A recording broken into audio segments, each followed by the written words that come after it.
Assalamualaikum warahmatullahi wabarakatuh. Bismillahirrahmanirrahim. Wassalatu wassalamu ala Rasulillah Sayyidina Muhammad bin Abdillah wa ala alihi wa sahbihi wa man wala wa la hawla wa la quwwata illa billahil aliyyil azim. Subhanaka la ilma lana illa ma 'allamtana innaka antal alimul hakim. Wa qala rabbi shrah li sadri wa yassir li amri wa hlul 'uqdatam min lisani yafqahu qawli wa qul rabbi zidni ilman warzuqni fahman amin ya rabbal alamin. Alhamdulillah, puji dan syukur kehadirat Allah Subhanahu wa taala atas segala nikmat yang Allah Subhanahu wa taala limpahkan kepada kita, terutama nikmatul Islam, nikmatul iman, sehat wal afiah. Dimudahkan langkah kaki kita untuk melaksanakan ibadah salat subuh. Mudah-mudahan amal ibadah kita diterima oleh Allah Subhanahu wa taala. Amin. Salawat dan salam kita curahkan kepada junjungan kita Nabi besar Muhammad sallallahu alaihi wasallam. Mudah-mudahan kita menjadi pengikut beliau sampai kelak nanti akhir zaman, mendapat syafaat beliau, pertolongan beliau, dan dimasukkan ke dalam surga bersama barisan beliau. Amin ya rabbal alamin. Sebenarnya hari ini libur. Saya itu lupa ngasih ngajar rupanya. Nanti maaf agak telat. Karena ini berkaitan dengan esok daripada bulan suci Ramadan,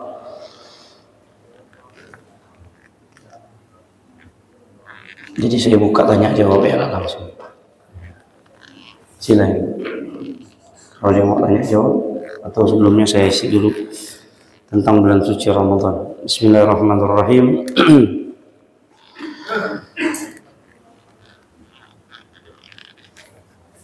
Allah Subhanahu wa taala firmankan di dalam Al-Qur'anul Karim. Minggu kemarin ada kita bahas sedikit tentang keistimewaan, kemuliaan daripada bulan suci Ramadan.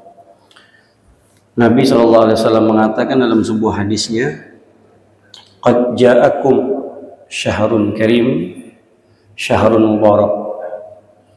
Telah datang kepadamu bulan yang sangat mulia, bulan yang sangat agung, kata Nabi SAW. Bulan di mana Allah Subhanahu wa taala tuftahu abwabul jinan.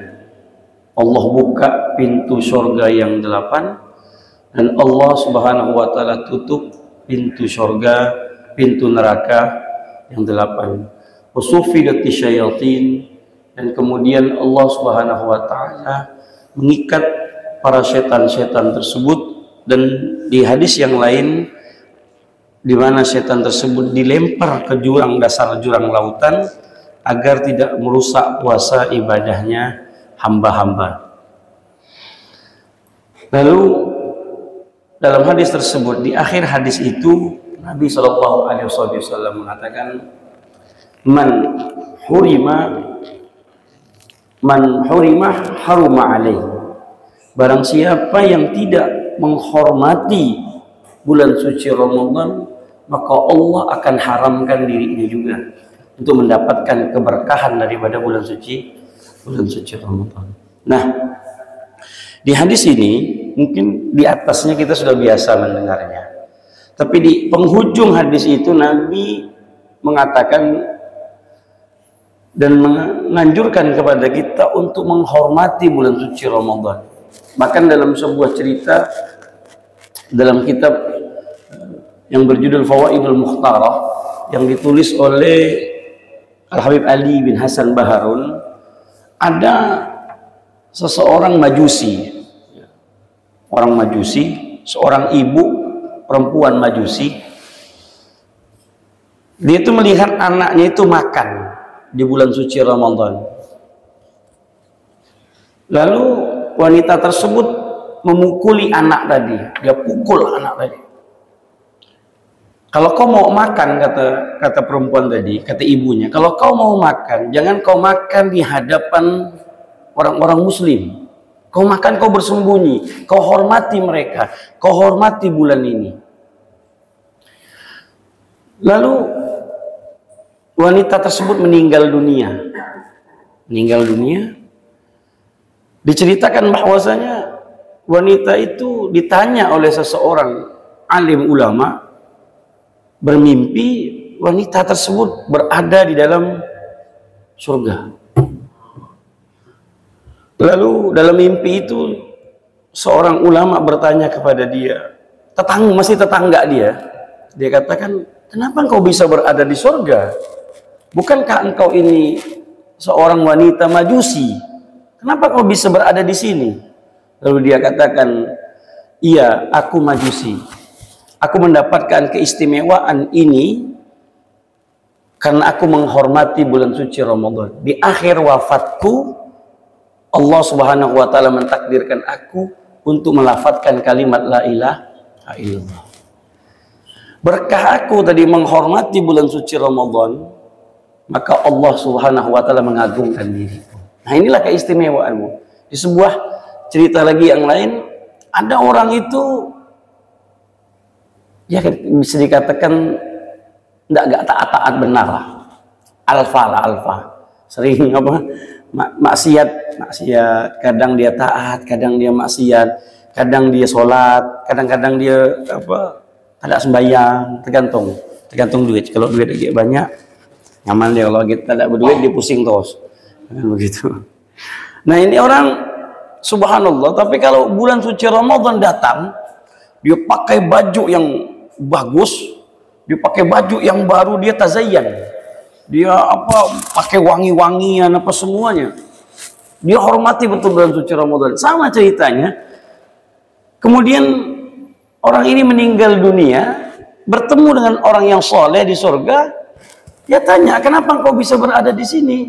Dia katakan, kalau aku berharap dengan amaliyahku, aku tidak mungkin sampai di surga. Lalu kenapa bisa? Iya, karena aku menghormati bulan suci Ramadan. Nah, banyak notabene orang itu Islam, tapi subhanallah sama sekali tidak menghormati orang yang berpuasa. Justru mindset kita sekarang dibalik. Kita yang puasa harus menghormati orang yang tidak puasa. Ini kan gila nih ceritanya. Dia seharusnya yang menghormati kita yang berpuasa, bukan kita yang menghormati dia yang tidak puasa. Nah, maka orang-orang yang tidak mau menghormati bulan suci Ramadan, Nabi SAW mengatakan, hurima, orang ini akan diharamkan oleh Allah Subhanahu wa taala keberkahan daripada bulan suci Ramadan. Tidak ada bulan yang paling berkah kecuali bulan suci Ramadan. Makanya Nabi mengatakan, qad ja'akum syahrun karim. Telah datang kepadamu bulan yang mulia, syahrun mubarak, bulan yang penuh dengan keberkahan. Kenapa? Semua di bulan suci Ramadan itu ada. Orang yang malas ibadah pun jadi semangat, berkah. Orang yang minder, mau ke masjid tuh minder. Bahasa gitu minder tuh apa? Ya. Dia tuh tak pede, ya Allah, nanti aku dikatakan sok taat, sok soleh, sok ini. Tapi subhanallah, ketika bulan suci Ramadan nggak ada kalimat itu. Buktinya apa? Ramai aja masjid itu. Yang tak pernah sembahyang subuh di masjid, mas sembahyang subuh. Ya kan begitu. Ramai, buktikan nggak besok pagi. Kalau tak ramai mau hebat lah betul. Memang keterlaluan lah komplek ini kalau tidak ramai. Orang panitia pengurus masjid itu jadi panitia Ramadan, semua dipakaikan tenda karena dia yakin tidak bakal muat untuk 5 hari atau 1 minggu. Setelah itu dia bongkar karena dia nyewa tendanya cuma 1 minggu ya, tidak mau lebih-lebih. Kenapa? Karena dia tahu pasti akan maju sob tuh. Nah, kan begitu. Nah, kemudian Nabi SAW memperingatkan kepada kita, bulan Ramadan ini bulan keberkahan, semuanya ada. Bahkan Nabi SAW di khutbah tersebut, Nabi pernah juga mengatakan kepada kita dalam sebuah doa yang dipanjatkan oleh malaikat Jibril, kemudian diaminkan oleh Nabi SAW. Ketika Nabi ingin naik mimbar, di mana 3 tangga mimbar Nabi tersebut, di setiap tangga tadi malaikat Jibril berdoa. 3 doa ini diaminkan oleh Nabi SAW. Yang pertama, man adraka abawaihi falam yadkhulahul jannah. Barang siapa yang Muhammad, umatmu yang mendapatkan kedua orang tuanya masih hidup, akan tetapi dengan dia mendapati kedua orang tuanya tadi tidak bisa menjadikan sebab dia untuk masuk ke dalam surganya Allah, maka dia umatmu yang paling celaka. Aminkan ya Rasulullah. Lalu Nabi Muhammad mengatakan amin. Jadi orang tua kita itu adalah pintu surga yang nyata bagi kita. Jadi kalau masih ada orang tuanya di rumah, emak bapaknya itu ada di rumah, itu surga nyata. Jangan pernah cari surga-surga yang lain. Surga yang lain itu belum nyata. Surga yang nyata itu ibu bapak. Ketika seseorang itu berziarah ke makam Habib Abu Bakar Gresik, Assegaf di Gresik, dia dikatakan begini, Habib Abu Bakar itu terkenal dengan kewaliannya, dengan keramatnya, kewaliannya. Bahkan di Indonesia ini wali Allah yang paling tinggi derajatnya itu Habib Abu Bakar Assegaf di Gresik itu. Nah, lalu dia waktu beliau masih hidup, ada orang berziarah kepada beliau dan beliau dimintakan doa. Dia katakan, ya Habib, doakan saya. Lalu Habib Abu Bakar sebelum mendoakannya dia tanya, saya datang dari jauh Habib hanya untuk minta doa engkau. Lalu Abu Bakar bilang, wahai anak muda, apakah orang tuamu masih hidup? Apakah ayahmu masih hidup? Apakah ibumu masih hidup? Masih. Ibuku masih hidup.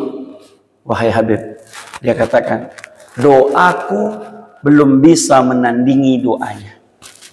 40 orang semacamku mendoakanmu belum tentu terkabul dan tidak akan pernah sama. 40 sepertiku itu belum bisa menandingi doa satu daripada ibu. Tapi kita tuh kadang melihat ibu itu biasa di rumah, inilah yang tidak dapat keberkahan. Rahasia itu karena kita melihatnya biasa. Itu yang penyakit itu. Sama bapak ibu ke Ka'bah, melihat Ka'bah itu biasa, tak akan pernah dapat apa-apa. Walaupun yang dilihat itu Ka'bah, walaupun.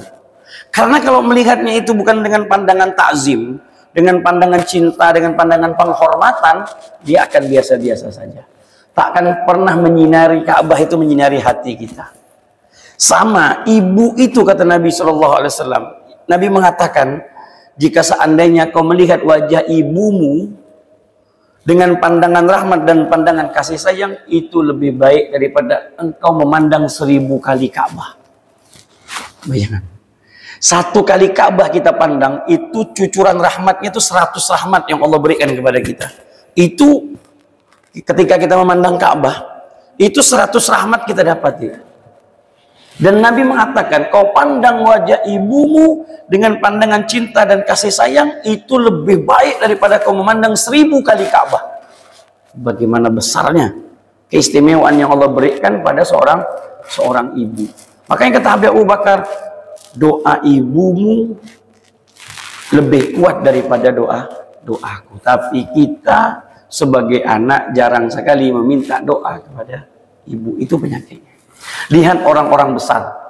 Orang-orang besar itu pasti tidak akan pernah lepas dari ibunya. Lihat saja.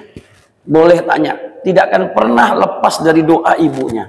Mengapa? Dia minta dan dia tidak malu. Kita ini sebagai anak, ibu pasti mendoakan kita. Tapi ketika kita betul minta kepada ibu kita, Ma, Umi, doakan saya. Doakan saya.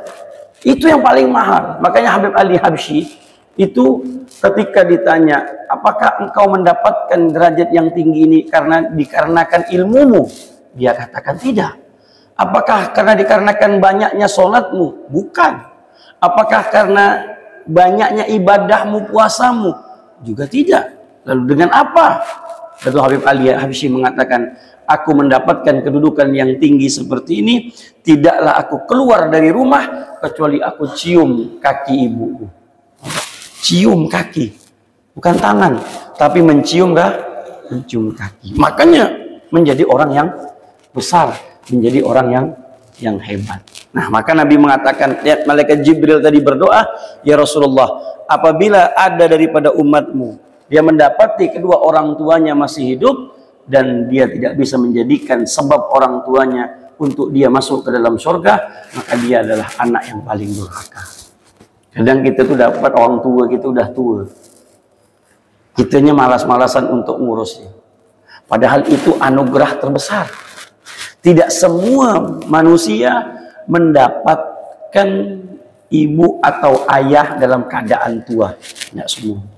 Contoh saya ditinggal umur 3 tahun, saya tidak bisa ngurus ibu saya, tidak bisa, karena tidak ada kesempatan, karena saya udah ditinggal dari kecil.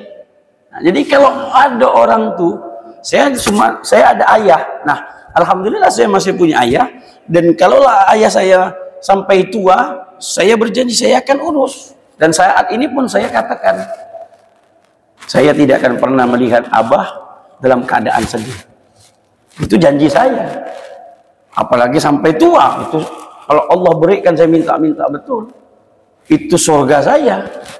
Jadi kalau ada anak mendapati orang tuanya masih hidup, wah, sampai dia tua, urus dia betul-betul. Urus dia baik-baik. Tapi ada juga anak yang Masya Allah, dilemparkan orang tuanya ke panti jompo.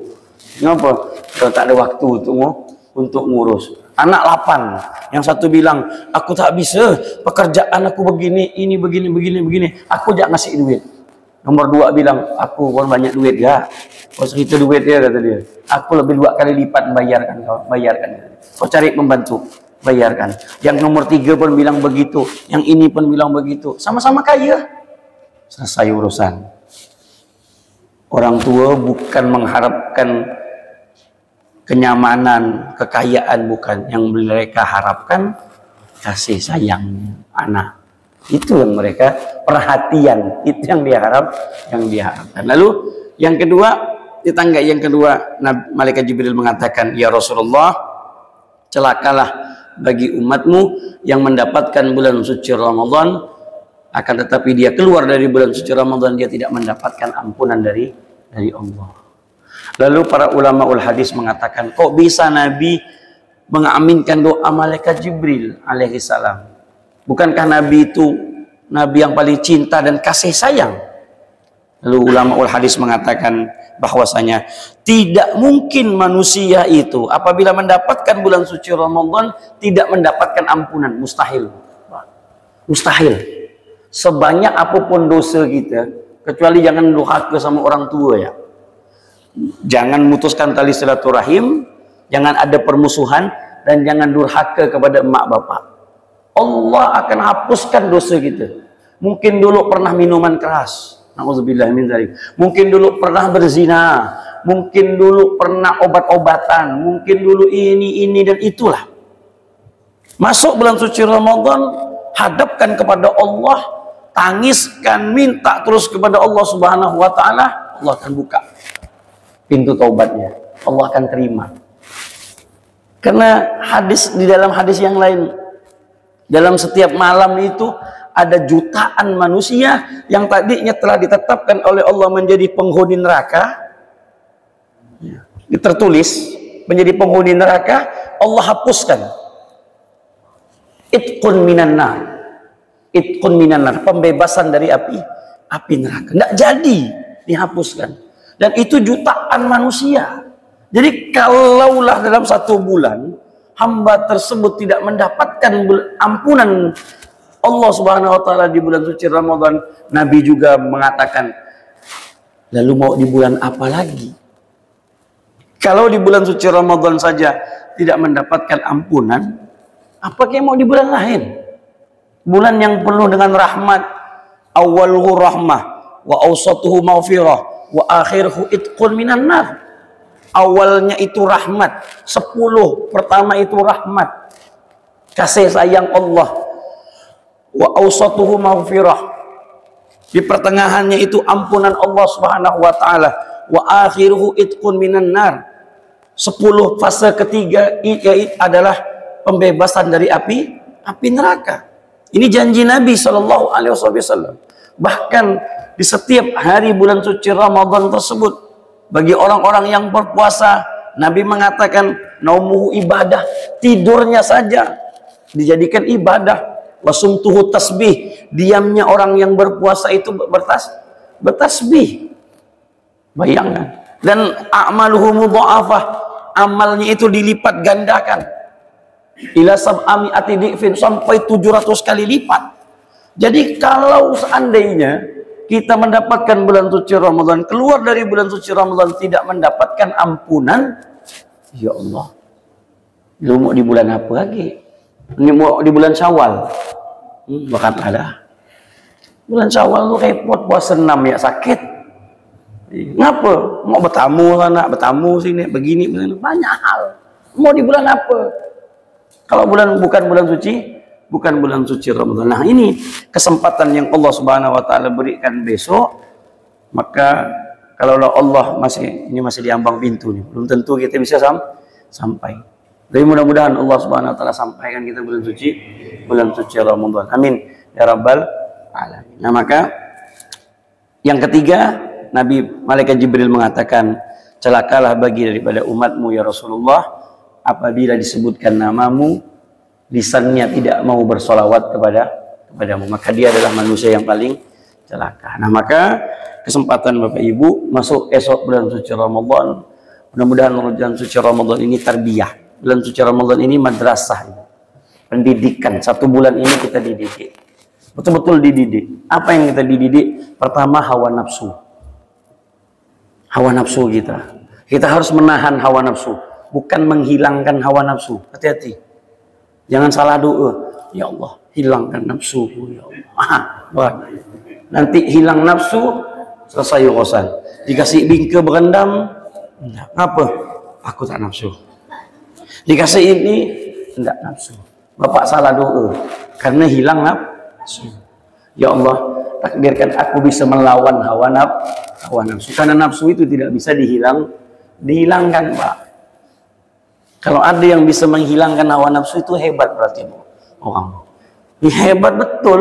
Berarti dia tak bisa ngapa-ngapa, dia tak ada nafsu.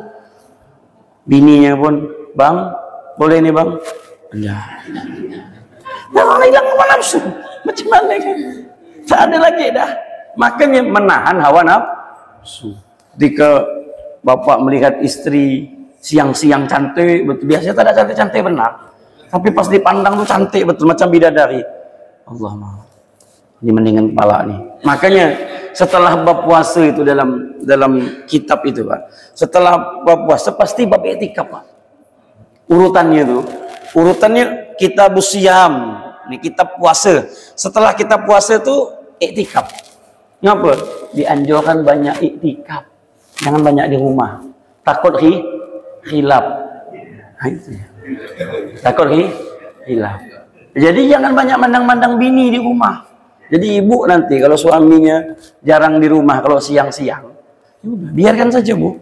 Mungkin dia i'tikaf. Jangan disusul.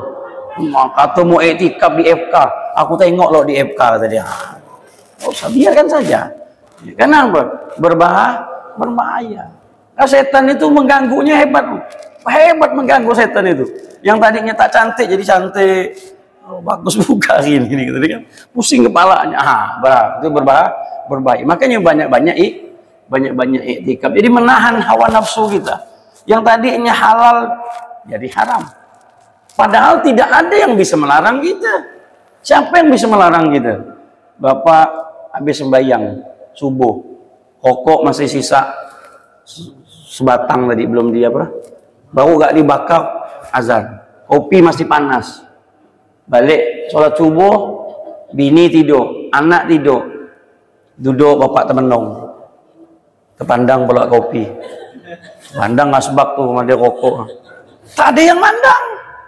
Tapi subhanallah, tak berani, Pak. Pengen pasti. Aman.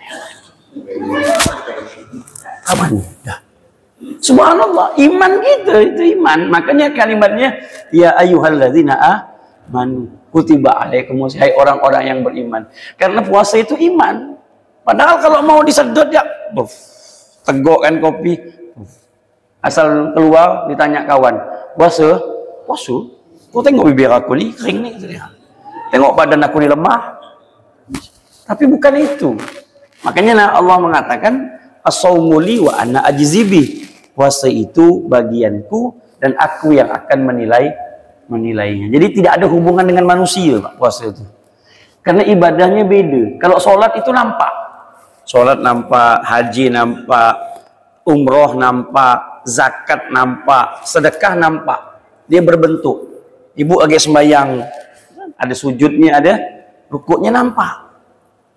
Tawaf, sa'i, apa semuanya nampak. Sedekah, zakat nampak. Puasa nampak tak, Bu? Tidak nampak. Apa karena letoy dia puasa? Tidak juga. Tidak nampak puasa itu. Tidak nampak. Kadang-kadang buka sama-sama. Rupa ada yang tak puasa ikut buka bersama. Karena tak tahu kita. Makanya dalam hadis Nabi itu dikatakan, man fattara sha'iman, barang siapa yang memberikan orang itu berbuka. Ketika kita orang memberikan, kita ngasih makan orang berbuka, maka pahalanya sama dengan orang yang berpuasa. Kalau ibu bapak ngundang ramai ini 100 orang misalkan, ngundang orang buka puasa, 100 pahala orang puasa itu dapat ibu bapak, tapi tanpa mengurangi pahala yang berpuasa. Yang kalau mengurangi pahala yang berpuasa rugi gitu, Pak. Iya, kalau makanan dia nyaman. Kalau cuma makan sepiring nih, dari tadi subuh aku nahan, pahala aku untuk dia pula. Pahala tak berkurang. Yang berpuasa tidak berkurang. Misalkan yang berpuasa tadi dapat 100, yang ngasih makan Allah berikan 100. Makanya pahala yang paling terbesar, ibadah yang paling afdol Bapak Ibu, di waktu Ramadan mengajak orang berbuka, itu paling afdol. Paling afdol. Kalau Allah berikan keluasan rezeki, cari kawan, paling tidak itu entah 5 orang, 10 orang, biasakan ajak dia berbuka. Itu pahalanya besar. Itu yang selalu dianjurkan oleh Nabi SAW. Kenapa tidak sahur? Karena sahur belum tentu puasa. Karena ada hadisnya. Nabi hanya mengatakan, tasaharu fa inna fi sahuri barakatan. Bersahurlah kalian. Sesungguhnya sahur itu ada keberkahan. Walau bijur atimain, kata Nabi. Walaupun dengan seteguk air. Misal ibu tuh karena capek atau apa, bapak capek, malas nak makan. Kan ada saat itu tuh malas makan. Mungkin tadi pun jam 11 tuh udah apa? Udah kekenyangan. Pas mau bangun, udahlah. Jangan sampai dilewatkan. Ambil air minum walaupun seteguk. Ya, ibu tidur aja. Nanti berdekat subuh baru bangun sholat. Nah, kan begitu. Jangan sampai ditinggalkan sahur walaupun dengan seteguk air. Itu ada keberkahan di dalamnya. Nah, tapi Nabi tidak mengatakan barang siapa yang ngasih orang makan sahur maka pahalanya seperti orang yang berpuasa. Enggak. Karena belum ada jaminan. Tak terlanggar dia siang-siang batal. Macam mana enggak? Enggak tahu. Cuman dapat sodakoh daripada kita memberikan pahalanya pahala makan ya, makan sedekah. Tapi kalau memberikan orang berbuka itu pahala. Kalau ibu bapak pergi umroh Ramadan, kalau umrohnya Ramadan, boleh lihat bagaimana orang sana bertarik-tarik. Sini pernah ada waktu umroh Ramadan, itu bapak ibu ditarik, yang sana narik begini. Tempat saya kata dia. Sini, tahu ya haji nih. Yang sana pun, jadi kita tuh kemana nih nggak tahu. Karena dia kepengen duduk tempatnya. Dia nyediakan, sholatnya dia kan ditarik. Nah, itu orang-orang sana kepengen betul ngajak orang berbuka. Nah, maka pahalanya sangatlah besar ya kalau Allah berikan keluasan rezeki, ajak. Kalau tidak, ajak keluarga aja. Ajak keluarga siapa gitu. Nah, maka bulan suci Ramadan adalah bulan kemuliaan yang Allah berikan. Besok, udah pasti besok ya. Insyaallah. Karena sudah tanggal 29 kan. Ini 29 30 udah. Jadi 30 ya? 30 belum ini? 30 Sya'ban ini? Betul? 30 kan? Iya. Kalau udah 30 tak ada lagi 31 Pak. Iya. Karena bulan Islam itu 29, 30. Yang diperdebatkan itu 29. Kalau 30 tak ada lagi didebatkan dah. Ya, jangan masuk yuk sidang isbat dah. Tak ada isbat lagi dah. Karena dia sudah 30. Kalau besok sudah pasti tanggal 1 Ramadan. Kalau hari ini tanggal 30, berarti besok tanggal 3 tanggal 1 Ramadan. Tak ada 3, karena dalam bulan Hijriah tidak ada 31 dan tidak ada 28. Kalau bulan kita kan nasional ada 28, ada 31. Wallahu a'lam bishawab. Mudah-mudahan esok Allah berikan kita kekuatan untuk bisa berpuasa, untuk bisa melaksanakan ibadah siam ini. Kata pengantar dari saya, mudah-mudahan Allah Subhanahu wa taala berikan kita kesehatan wal afiyah. Silakan yang ingin tanya. Silakan. Ya. Ya. Ya.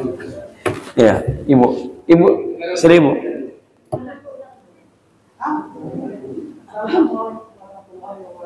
Waalaikumsalam.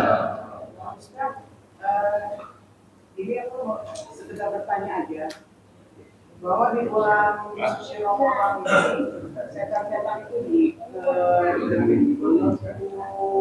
ada yang macam-macam. Tapi kenapa kita sering biasanya di bulan Ramadan itu ada sifat tidak sabar yang lebih dominan, terus marah misalnya gitu Pak. Dan secara manusiawi kan kalau kita pikir bahwa kita udah pas jadi setan gitu. Kedua, kalau kita memang wajib untuk taubatan nasuha sebelum kita melaksanakan Assalamualaikum. Saya singkat-singkat ya Pak. Biar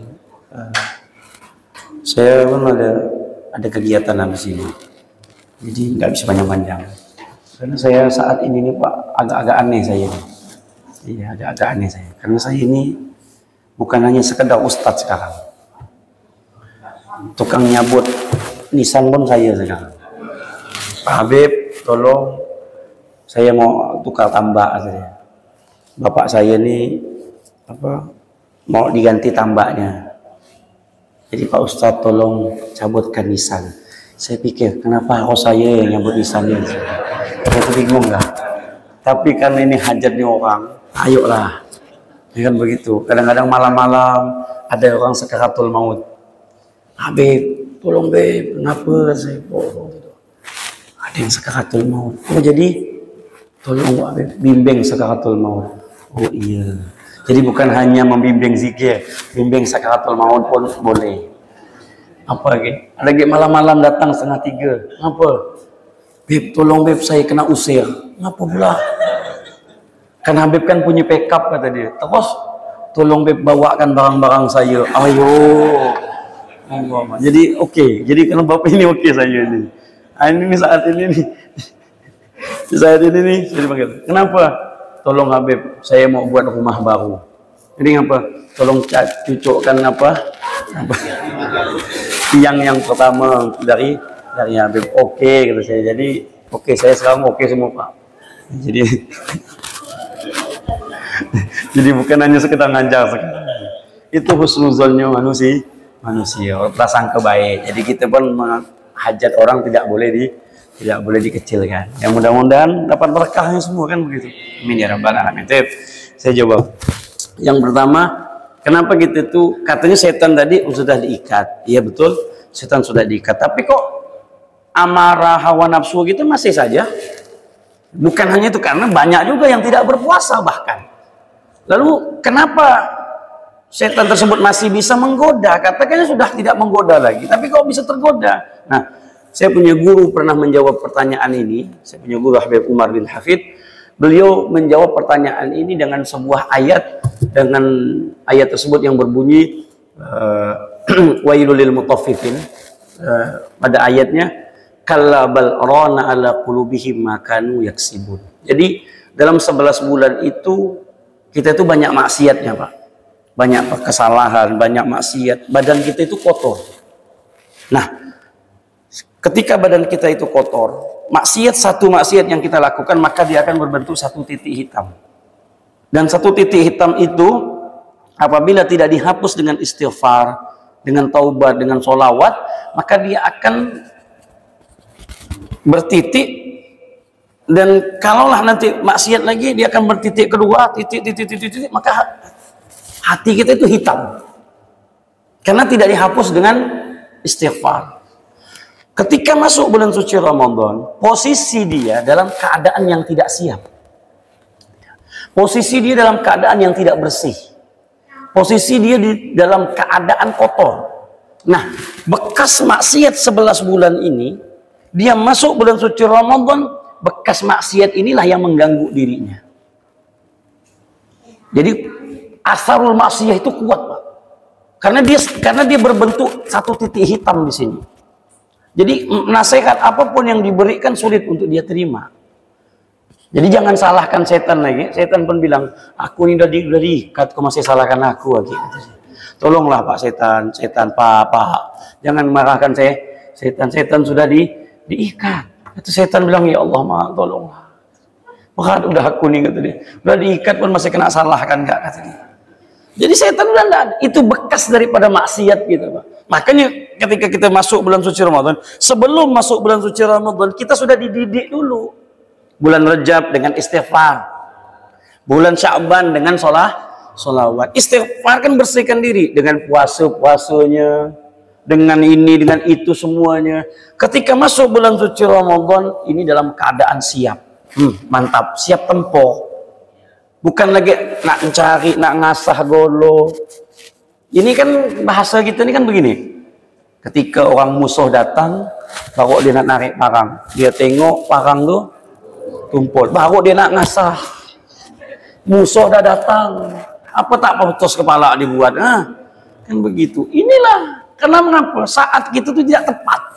Makanya Sya'ban, Rajab itu bulan menanam, Sya'ban itu bulan menyiram, Ramadan itu bulan sebenarnya itu kita tuh udah panen, Pak. Tapi dibalik sama gitu.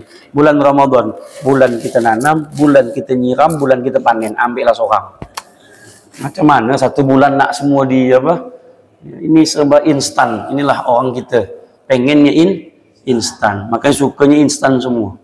Ibu-ibu sekarang pandai, masak apa pun pandai. Rendang pandai, ini pandai, semua pandai. Ngapa? Ada bungkusannya udah. Instan dia sebabnya kan. Kalau orang dulu kan tak mau makan instan-instan. Kalau gitu kan, masak apa Pak? Siap. Pengen makan rendang? Gampang kata dia. Pergi dia ke lorong sebelah, beli di bumbu racikan. Ya selesai. Makan apa aja ada. Instan. Itulah kita pengennya serba instan. Yang kedua, apa tadi Ibu? Taubatan nasuh. Apakah wajib? Iya. Makanya bulan suci Ramadan itu tidak ada kata lain kecuali taubatan nasuh. Tubu ilallahi taubatan nasuha. Ini bulan maghfirah, bulan ampunan Allah Subhanahu wa ta'ala. Maka taubat terus minta kepada Allah Subhanahu wa ta'ala. Minta kebahagiaan dan minta kepada Allah, mati dalam keadaan husnul khatimah. Makanya para orang-orang tua kita dari dulu, kalau udah antara witir dan tarawih, apa yang kita baca? Ya Allah lana bisa'adah, ya Allah lana bisa'adah, wal khatimah wasyahadah. Itu tidak ada lain. Wal khatimah wasyahadah. Ya Allah, tutuplah usiaku dalam keadaan mengucapkan syahadat. Ya Allah la nabi sallallahu, ya Allah berikan aku kebahagiaan. Udah, minta bahagia sama Allah. Kebahagiaan yang hakiki itu adalah ketika kita meninggal dunia dalam mengucapkan kalimat syahadat. Tak ada lain. Kenapa? Ketika orang mampu mengucapkan kalimat syahadat, pasti surga, bahagia. Wallahu a'lam. Seperti itu kira-kira. Silakan. Saya membaca lagi menjelaskan juga Islam akan jaya. Saya tidak tahu makna menjelaskan juga Islam akan jaya. Itu yang pertama. Yang kedua, ada juga terbaca oleh saya bahwa kalau kita tidak berpuasa tanpa alasan syariah, tidak bisa digaji. Saya kira nanti kita tidak sakit, kita tidak musafir, tanpa alasan syariah tidak bisa digaji, tidak bisa dipodok puasa itu. Saya mohon penjelasan Assalamualaikum warahmatullahi wabarakatuh. Assalamualaikum. Yang pertama, bersegeralah berbuka maka Islam akan jaya. Wallahu alam. Saya baru kali didengar. Iya. Tapi kalau mempercepat buka itu memang anjuran dari Nabi SAW. Tapi kalau kata tambahan itu saya tak tahu. Wallahu alam. Mungkin ada. Saya tidak berani menyalahkan atau tapi saya tidak berani mengiyakan karena ketidaktahuan kita dalam ilmu hadis karena banyak. Tapi kalau dikatakan mungkin maknanya iya, mungkin makna. Karena mengapa? Karena kan Nabi itu paling senang dengan orang yang takjilul futur, bukan takjil. Takjil itu makanan, betul. Itu bahasa apa tuh? Bahasa Arab. Cuman orang Indonesia makainya. Mau kemana beli takjil katanya. Jadi makanan orang jualan namanya takjil. Padahal takjil itu diambil dari kata bahasa Arab ajjala, yu'ajjilu takjilan, mempercepat. Jadi sunnah bagi kita untuk mempercepat buka. Jadi buka itu tidak boleh diperlambat. Ketika Allahu Akbar, maka ibu langsung ambil kurma, makan. Cepat. Jangan ditunda lagi. Santai ya. Ngapa aku mesti kuat? Selesaikan orang azan dulu. Tidak suka Nabi. Nabi tidak suka macam begitu. Kalau berbuka itu namanya takjil, dipercepat. Kalau sahur itu diperlambat. Nah itu. Sahur itu kira-kira khamsina ayat. Kira-kira 50 ayat. Kalau orang baca Quran 50 ayat saya kira standar tartil mungkin 20 menit atau 15 menit. Nah, 20 menit itu disunahkan untuk sahur, sunnah. Ya. Boleh sahur jam 1, jam 2 pun boleh. Tapi sunnahnya dekat-dekat mau azan. Tapi kalau yang merokok jangan ya. Agak-agak sedikit. Bukan apa nanti tak puasa ujung-ujungnya nanti. Karena rokok di Samsu itu bisa 15 menit itu. Macam mana? Bisa lama. Makan mau berapa menit, merokok mau berapa menit. Nah ini mau mau betul-betul nih kalau yang perokok. Terus tersinggung yang merokok. Ini kan ngasih apa? Ngasih. Nanti akan ada pertanyaan, Pak Habib, Pak Ustadz, saya tak bisa nih. Apa pula? Rokok macam mana lah? Nanti dia coba nanti 20 menit sebelum azan makan dia. Makan minum 15 menit. Tinggal 5 dapatlah rokok. Allahu Akbar. Tanggung mubazir. Langsung melaju dia. Itu tak bisa itu.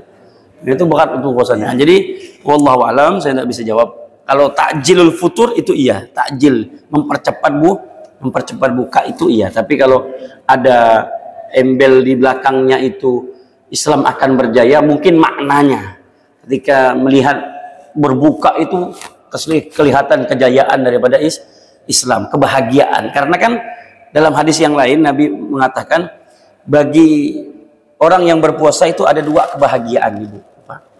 Kebahagiaan yang pertama ketika dia berbuka, kebahagiaan yang kedua ketika nanti dia masuk ke dalam surga. Ini kedua kebahagiaan janjinya Nabi Muhammad bagi orang yang berpuasa. Lisoimi farhatani, farhatun inda iftarihi wa farhatun inda liqa'i rabbih. Pertama dia akan Allah berikan kesenangan dalam berbuka. Walaupun dia berbuka tidak mewah, tapi Allah berikan kebahagiaan. Ketika dia ngadap tuh dosa banyaklah. Dia ngadap TS ya ketika dia buka. Itu senangnya Masya Allah. Senang. Itu rasa gembira itu Allah yang ngasih. Bukan sembarangan itu Allah yang ngasih. Dan Allah akan berjanji lewat lisan Nabi Muhammad, engkau akan lebih bahagia lagi daripada yang kau rasakan itu. Apa? Kau akan bertemu dengan zatnya nanti, yaitu Allah Subhanahu wa Ta'ala. Jadi 2 kebahagiaan yang Allah janjikan. Mungkin itu nanti kejayaan yang dimaksud. Yang kedua, wa in kuntum ala safarin fa iddatum min ayyamin ukhra. Jadi kalaulah orang yang sakit, orang yang uzur syar'i saja masih diwajibkan untuk mengganti, apalagi orang yang meninggalkannya bukan dikarenakan uzur, lebih parah lagi. Begitu pemahamannya. Jadi siapapun yang meninggalkan bulan suci Ramadan, baik dia dalam keadaan sakit, baik dia dalam keadaan berpergian musafir apapunlah bentuknya, ataupun dia menyengaja untuk meninggalkan bulan suci Ramadan sedangkan dia dalam keadaan sehat walafiat, maka dia wajib untuk mengganti, dia wajib untuk mengqadha.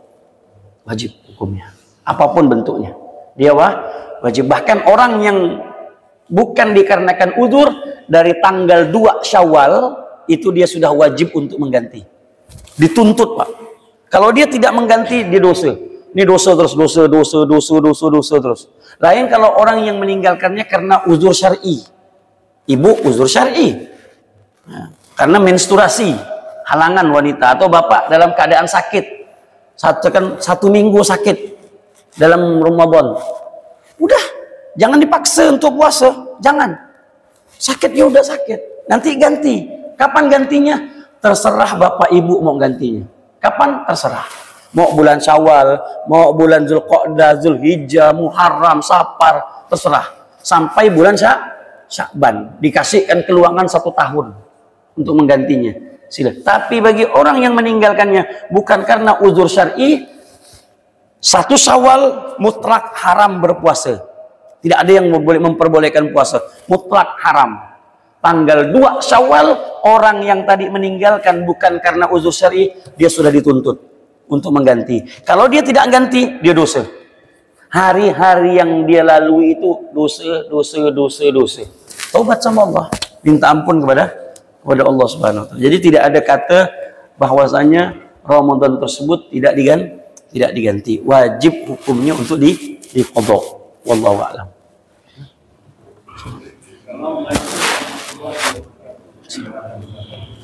Ini ada sebuah permasalahan bagi orang yang mengajak waktu dalam rumah tangga itu antara suami istri mengajak makan. Jadi pada waktu itu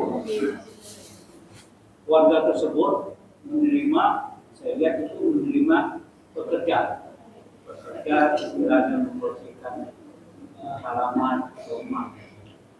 Sedangkan yang bersangkutan ini jelas dia tidak puasa. Sedangkan istrinya kebetulan tidak boleh puasa, tetapi suaminya berpuasa. Yang saya tanyakan di sini, dari kesalahan atau yang benarnya antara suami istri ini gimana, Prof? Dan istrinya memang tidak puasa. Saya rasa mungkin menurut saya berarti ada yang mengajak orang yang tidak puasa tadi yang membersihkan halaman rumah. Tapi kalau menurut keterangan Pak Ustaz kan tidak boleh mengajak orang istilah berbuka atau apalagi yang berpuasa kan. Nah, di sini yang saya tanyakan, siapa yang bertanggung jawab dalam hal ini? Sedangkan suaminya memandang, apakah suaminya harus mencegah atau bagaimana? Baiknya itu bagaimana? Mungkin gini kali ya, saya perjelas dulu pertanyaannya. Mungkin katakanlah begini, ada tukang gitu ya. Di rumah itu ada tukang. Maaf nih kalau ada tukang nih, misal ini kan contoh, jangan persepsikan aneh-aneh. Ada yang kerja, lalu kemungkinan dia tidak berpuasa dengan alasan apalah, sedangkan dia wajib untuk berpuasa, begitu Pak ya. Nah lalu sebagai tuan rumah, sikap kita itu seperti apa, kan begitu, gitu aja ya. Nah kebetulan istri tadi tidak puasa, ya wajar karena adanya halangan. Lalu si istri mengajak atau memberikan makan kepada orang yang tadi bekerja tadi, apa hukumnya? Dosa, Bu. Dosa. Karena dia tidak membantu orang maksiat itu sama dengan kemaksiatan. Ya. Man a'ana akhahu bi syatri kalimatin fahuwa syarikun minhu.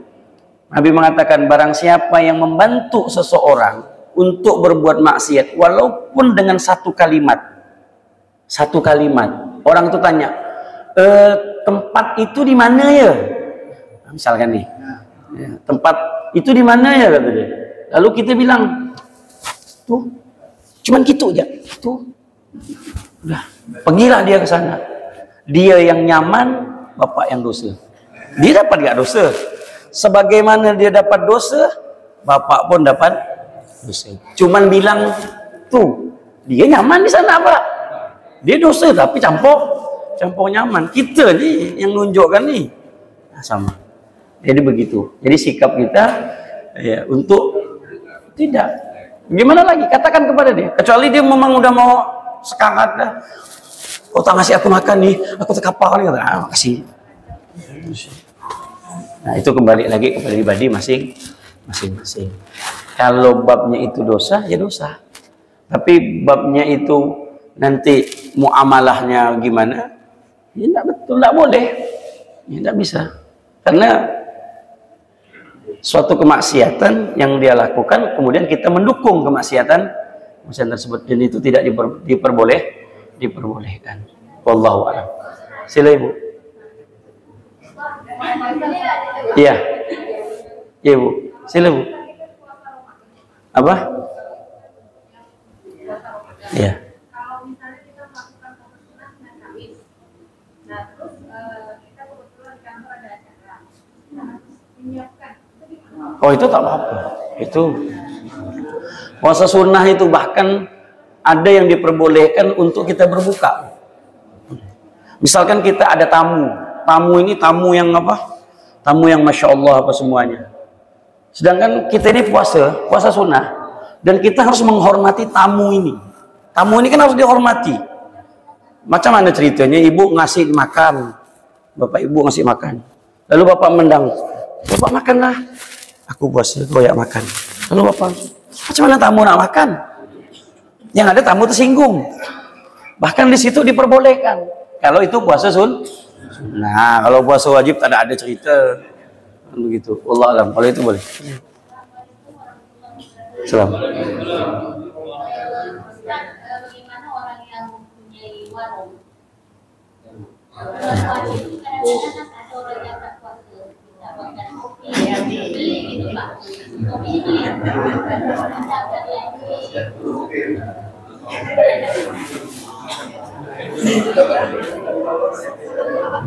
yang Bapak dengar pertanyaannya?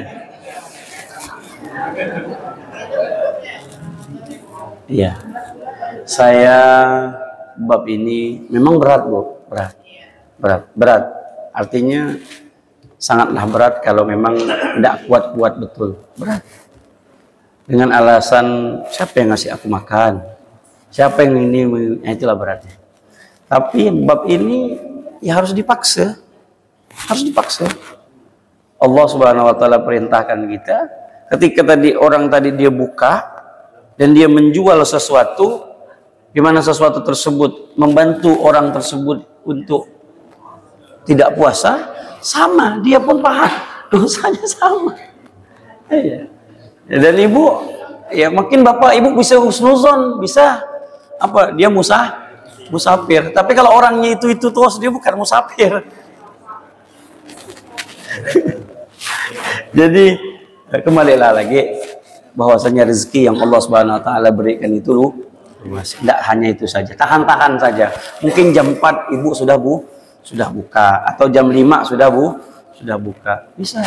Oh, mana bisa Pak Ustaz nyaman ya ngomong. Ini kayak ramai-ramainya. Ya, ibu yang berbuat, ibu yang konsekuensinya ada pada masing-masing. Kalau ditanya, saya tak akan pernah mau membolehkan, dosa saya membolehkan. Ibu yang nyaman dapat untung, saya yang kena nanti. Ya kan begitu. Pak Ustaz Nuh nyaman kalau jawab, boleh kata dia. Enak. Saya yang kena, ibu yang untung, saya yang sama saya yang buntung nih nanti kan gitu. Jadi kalau dibilang dosa, apapun bentuknya membantu seseorang dalam kemaksiatan, kita pun akan mendapatkan kemaksiatan tersebut. Walaupun dengan satu kalimat. Saya kan jualan Pak Ustaz, sama. Kenapa menyediakan? Ibu tulis ya situ, khusus non muslim. Penyaman. Khusus non Jadi kan dia tahu yang masuk situ berarti non kan gampang kan, khusus non muslim dan musafir bisa jadi. Nah, jadi yang masuk situ ibu tenang, sudah dipastikan non. Jadi yang masuk situ orang non entah apa ya, tinggal tulis. Kalau dia merasa non muslim dia masuklah. Kalau rokok kan mungkin bisa untuk siang, untuk apa? Untuk buka atau untuk apa, itu kita tidak boleh. Itu haknya mereka, karena babnya bukan kita yang menyedia. Dia kan dalam bentuk apa? Bungkusan, itu bisa dia simpan atau apalah untuk hadiah atau orang bisa jadi. Itu tidak apa-apa. Nanti payah pula ada jual Indomie, mau nak makan Indomie ke apa? Nah, kita yang masak kan Indomie, itu yang berat. Allah alam. Udah, sudah. Sudah.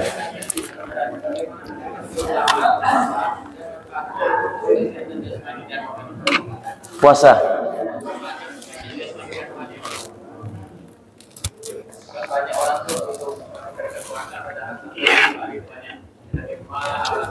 Baik. Ya. Nabi mengatakan sumu tasihu. Itu janji Rasulullah. Berpuasalah kalian, maka kalian akan sehat. Tidak akan pernah puasa itu menyakitkan kita. Enggak ada. Saya ini ada penyakit, Pak. Asam lambung. Asam lambung saya suka naik. Tapi kalau bulan suci Ramadan, alhamdulillah, dia tidak naik-naik. Iya, dia tidak naik-naik. Kalau bulan suci Ramadan dia tidak naik. Kayak stabil ya. Karena seluruh penyakit itu ada di sini. Nabi yang mengatakan, baik, ini nih penyakit itu ada di makanan. Kadang sudah waktunya kita tuh istirahat. Ini perut kita ini udah waktunya istirahat, tapi kita dipaksa untuk masih makan. Jadi kerjanya itu terlalu posir.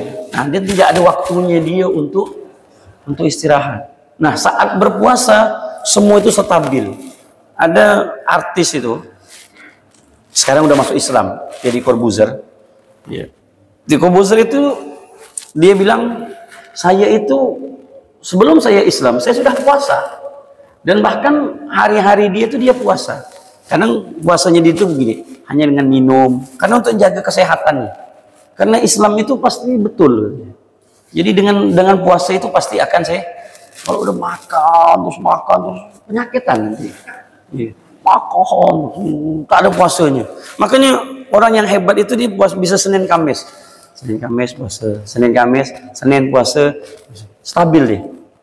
Posisi dia dalam keadaan stabil. Jadi tidak ada ceritanya puasa itu tidak sehat. Puasa itu pasti sehat. Tapi kalau memang sudah dalam keadaan sakit, jangan puasa. Islam tidak pernah menyusahkan kita, enggak. Ibu, bapak misalkan ada keluarga yang masuk rumah sakit. Kenapa? Nabi mengatakan, puasalah maka akan sehat. Oh, udah sakit kok.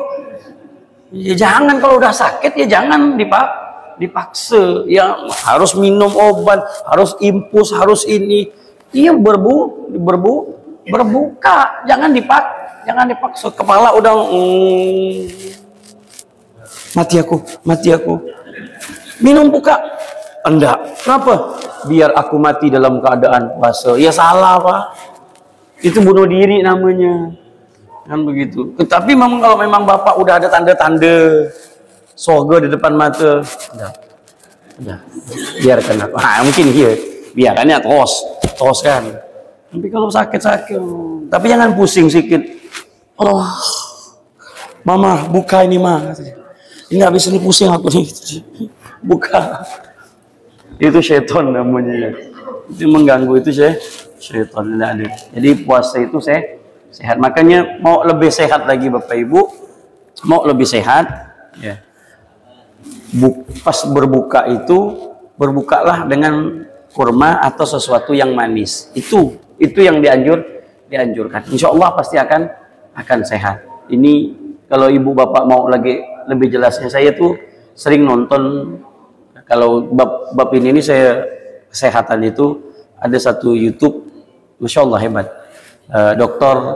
Zaidul Akbar. Nah itu bisa Ibu lihat-lihat. Nah itu Masya Allah, dia mengkombinasikan dengan Tibbun Nabawi, dengan tib Nabawi.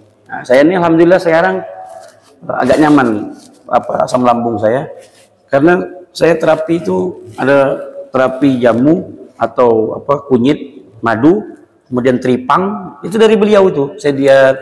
Nah, kemudian minum itu terus alhamdulillah nyaman. Ya, jadi jangan terlalu banyak pakai obat-obatan juga. Jadi dengan Tibbun Nabawi ini, nah itu. Ada nggak pakai obat? Ada nggak? Kalau tak mampu, entamkan obat, tak mampu dah tuh. Tapi kan jangan nggak terlalu keseringan. Nah, diperbanyak dengan madu semuanya itu lebih baik. Wallah alam. Jadi puasa tetap sehat. Besok mudah-mudahan udah Pak ya. Mudah-mudahan Allah Subhanahu wa taala panjangkan umur kita dalam keadaan sehat wal afiat. Allah perjumpakan kita dengan Indonesia. Allahumma kama ballaghna Rajab wa Sya'ban wa ballighna Ramadan wa a'inna 'ala siyam wal qiyam wa tilawatil Quran wa hafazna minadz dzunubi wal asam. Saya minta maaf apabila saya ada kesalahan masuk bulan suci Ramadan. Mohon dibukakan pintu maaf yang seluas-luasnya. Wabillahi taufiq wal hidayah. Assalamualaikum warahmatullahi wabarakatuh.